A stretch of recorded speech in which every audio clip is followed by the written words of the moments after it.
Deniz Undav du Kupaya Cîhanê ya 2026 da wek yek ji wan lîstikvanên berbiçav ên Almanyayê derketiye holê. Ji ber ku lîstikvanê Stêrk bi avêtina sê golan alîkariya tîma xwe kir ku ji qonaxa Komê derbas bibin. Lê bi çîroka jiyana xwe ya berbiçav jî balê dikişîne li ser xwe. Undav li bajarê Varêlê Almanyayê ji malbateke Kurd û Êzîdî hatiye dinê.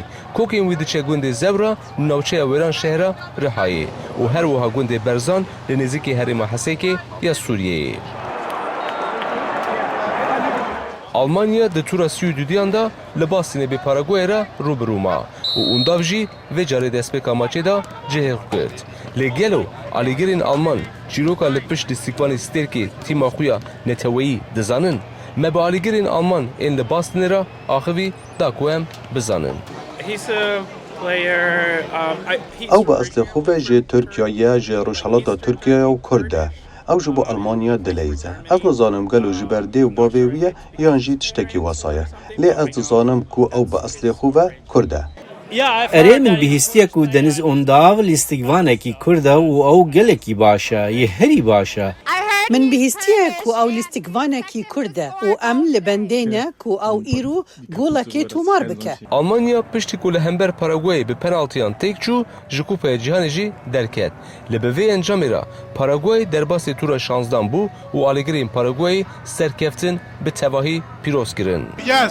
Erê me dizanî ku ew ê lêstikeke dijwar bûye. Me dizanîbû ku ew ê têkoşaba û me qazanc kir.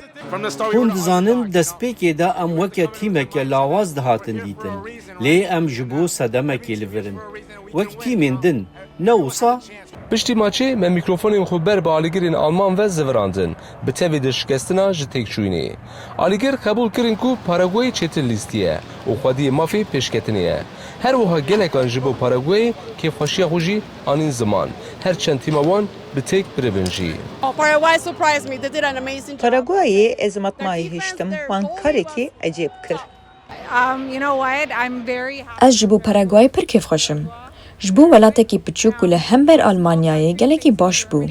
Ev ecîb e û wan gelekî baş lîst. Almanya di qonaxa Komê da performansek berbiçav nîşan dabû. Lê nekarî wê formê di tura elîminasyonê da dubare bike. Di vê naberê da Paraguay lîstikek dîsîplînkirî lîst. Ji derfetên xwe sût wergirt û cihek di tura 16 da mîsoger kir. Sinan Tunçdemir ji Bastinê dengê Amerîka.